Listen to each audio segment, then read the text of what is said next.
What's up, Lenny? Yeah, dude, I'm just doing so much work. Yeah, right now?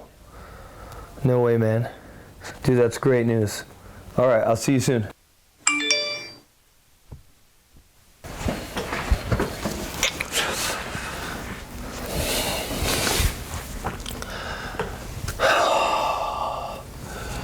Fez, get in here.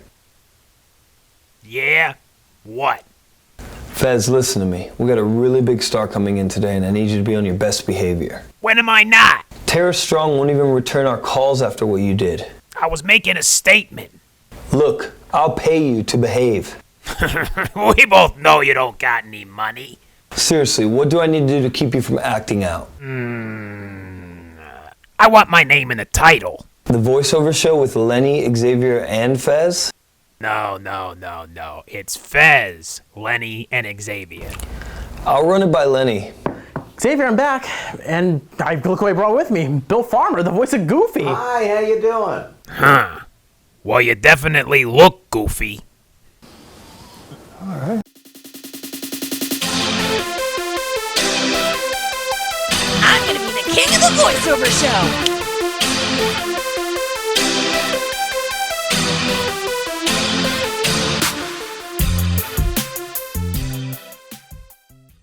Hello, everybody, and welcome to the voiceover show. As usual, I'm Lenny, and as usual, that's Xavier.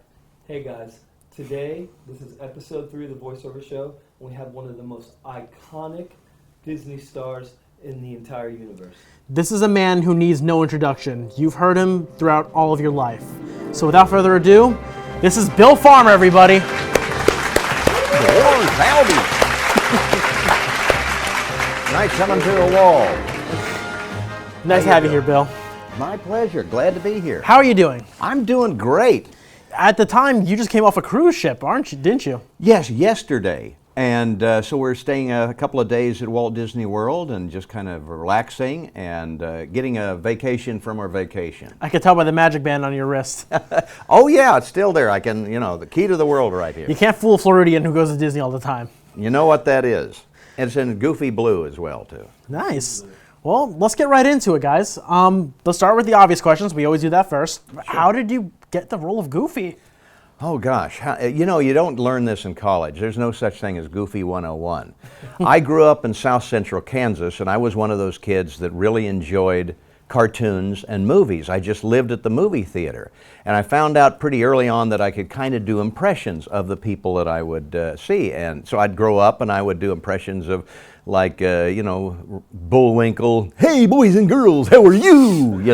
And I'd do that with my friends. That's cool, dude. And Bugs Bunny, oh brother, ain't I a stinker? You're despicable, woohoo! And I'd go around to that. And my parents didn't know what to think of me, so I'd go up there and I'd do some of the comedians of the time, and oh mother, I'd like some French fries. And they'd like, our Billy's weird, My dad didn't know what to think of me. He was like, our kid's kind of, I don't know what's wrong with him. But it turned into a career after a while. I went through college and, again, got put up in front of bands. Hey, do some impressions and stuff. Or they'd drive me through places like Burger King, and they'd say, order in a weird voice. And I'd go, I'd like a Whopper with cheese, and Arnold the pig would like a Coke, and they'd look out and stuff. So it was just kind of a gag for many years. I got my degree in broadcast journalism, kicked around in radio for a number of years, developed characters on that. Then in 1982, living in Dallas, Texas, I started doing stand-up comedy and did stand-up for about 5 years on the road until 1986. On the advice of an agent, I moved to California. And about 4 months later, they said, do you do any of the Disney characters? And I said, well, most people can kind of do a Mickey Mouse. And if you go, gosh, oh boy, so, you get on that falsetto. But my other favorite character was Goofy. And gosh, I just kind of hit the jackpot with that one. And out of about 1,000 people that tried out, they liked mine. I got a job in 1987 doing a show called Disney's Doggone Valentine, one line of dialogue. A month or two later, another line of dialogue. And then a couple of months later, more and more, and it got faster and faster. And I figured, hey, I'll do this as long as they want me. And now, 30 years later, they're still calling me. That's incredible. All right. Well, you pretty much answered the second question, but I wanted to know, what is it like to be doing it for so long? Well, at first I was doing an impression of Pinto Colvig, who was the original voice of Goofy. Mm-hmm. And so I was just trying to sound exactly like him. But when you do a character for this long, you put a little bit of yourself in it, it becomes more organic. And there was a kind of an epiphany that I had. We did a thing called State Fair at Disneyland, and I had to read the spiel from the monorail, yes, we're now going above what was once the parking lot, and that spiel, but in Goofy's voice, and it wasn't written for Goofy. So I didn't know how to do it. Yeah. And I finally had to figure out, but then there was you figure out how the character thinks, and once you do, you can say anything in that voice, and it feels right. You become the character. Yeah. We melded together, and we're still Goofy after all these years. But there's a lot of responsibility with it, because you talk with kids in hospitals, and it's like being Santa Claus. You never want to destroy the music for the magic for all the kids, and it's really important to a lot of fans out there. So I take it with, it's a great responsibility. Consistency, I imagine, has to be there. Absolutely. I mean, these characters live in people's lives, and so you don't want to mess with that. I agree. That actually rolls into my next question. Is on the surface, Goofy is a simple character, but over the years, he's shown a lot of different sides to himself. I mean, he's very sensitive in a Goofy movie. Right. He's insightful in Kingdom Hearts, and in the new Mickey shorts, he's very witty.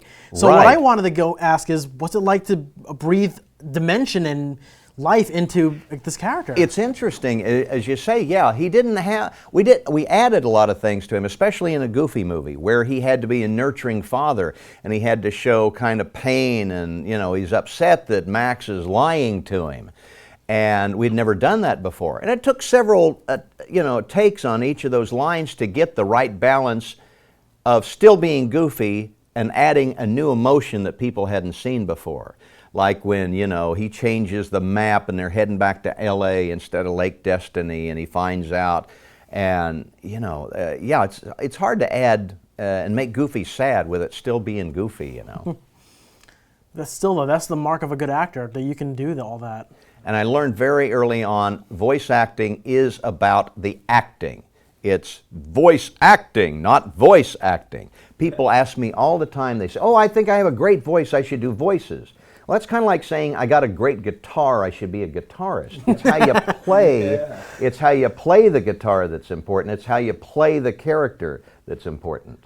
You've not only done work for Disney, but you've also done work for Warner Brothers as well. What's it like to work both sides of the spectrum? Well, it's as an actor, you are an independent contractor, kind of like the plumber. You got a job that you come, you do it, you go home. Yeah. So whether I'm working for Disney or Warner Brothers or Sony or DreamWorks or any of those studios, it's you just do the best job you can. Yeah. I just have had the most success, and the biggest characters are with Disney, and they're most like a family than any other, more like a family than any other studio.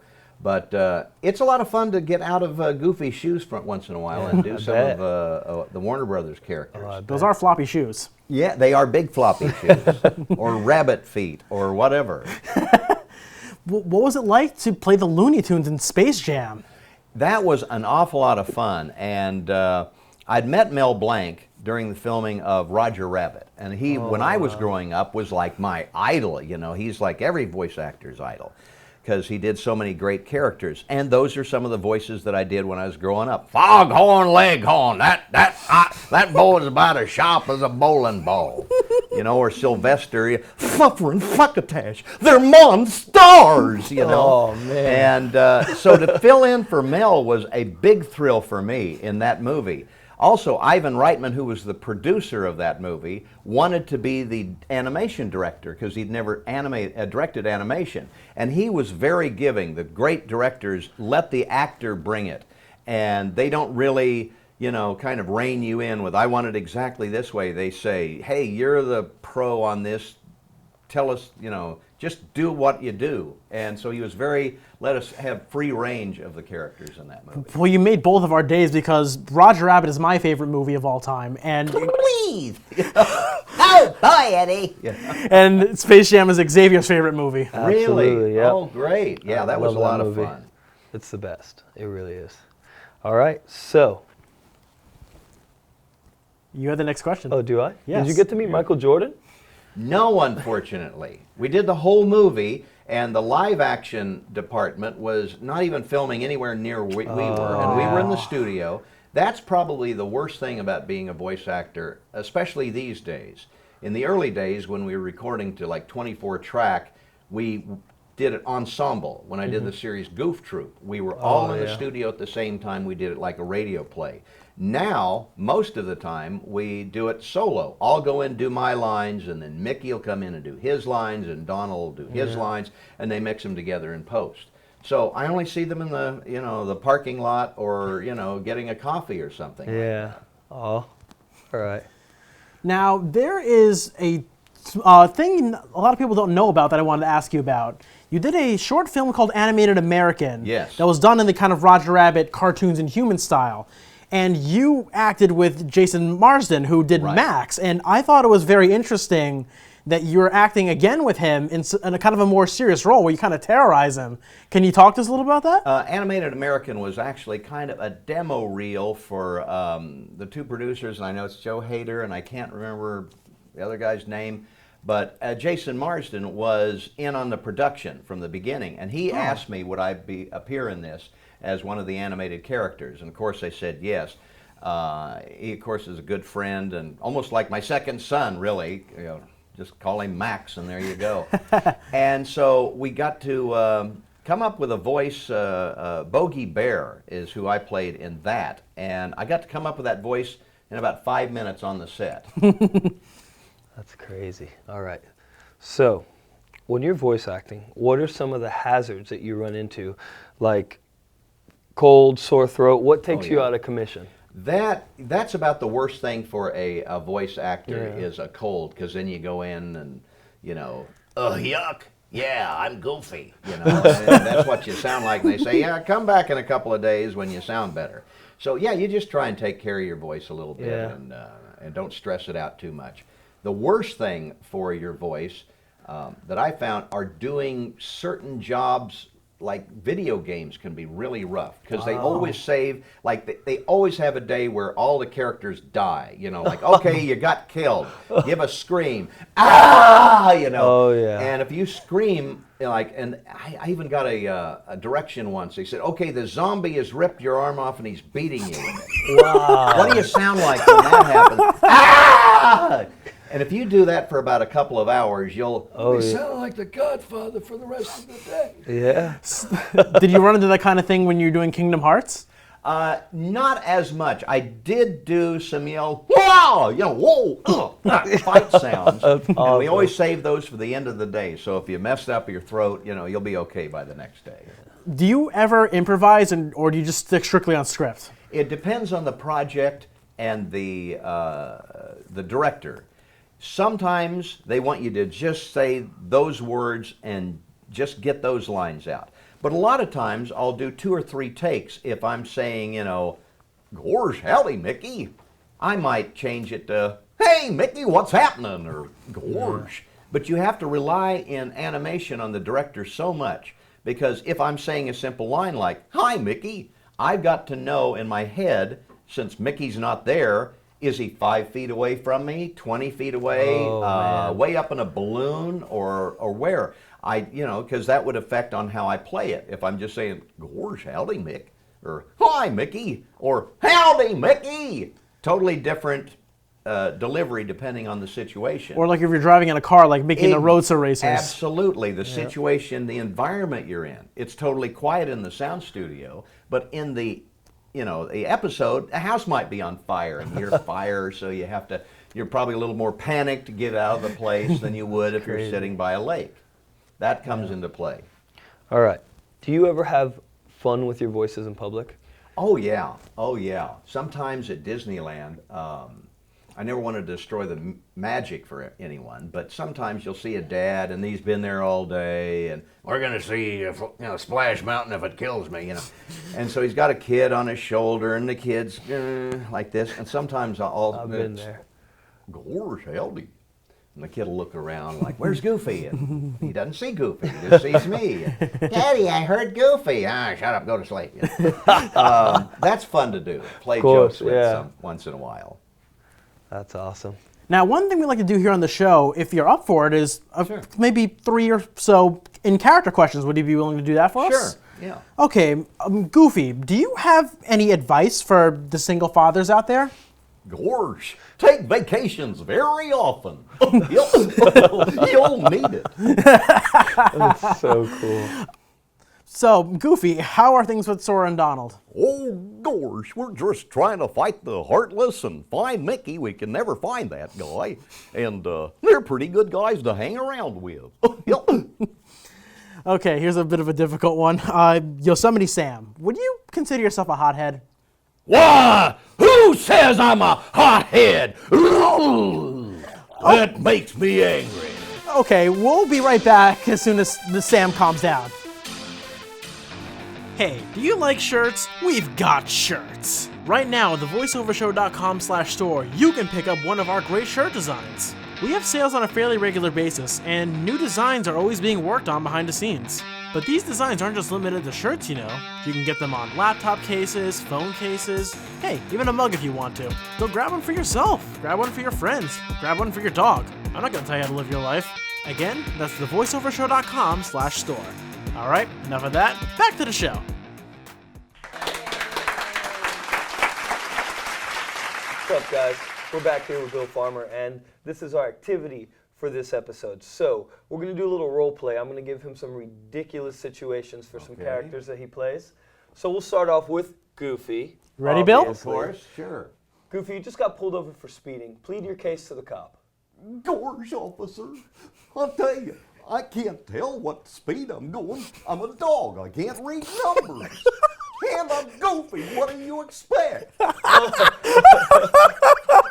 awesome. All right. All right. I ought to try that sometime. Right? If if I get pulled over. That probably would work. Yeah, I don't know if it would work. It doesn't work. Here you go. All right. So the next one is Bogey Bear from Animated American. He wants to order his favorite pizza. Why, I'd be delighted to order a pizza. I'd like pepperoni on it, and I'd like onions on it, and I'd like black olives on it, and charge it to anybody else but me, because I ain't got no money. Oh, that's this is great. awesome. All right. Sylvester the cat. Okay. Perfect bird recipe. Fuckatash, Tweety Pie Pie. That's awesome. All right. Now, one of my favorites, Foghorn Leghorn. They won't accept his coupon. What do you mean he won't accept my coupon? I say that coupon's worth its weight in gold, about 1/4 of an ounce. This is so cool. All right, here's the last one. What does Bugs Bunny look for when purchasing carrots? First of all, Doc, they gotta be really orange and wonderful. That's amazing. That's amazing. That's fantastic. Organic? Always. That's awesome. We'll be right back.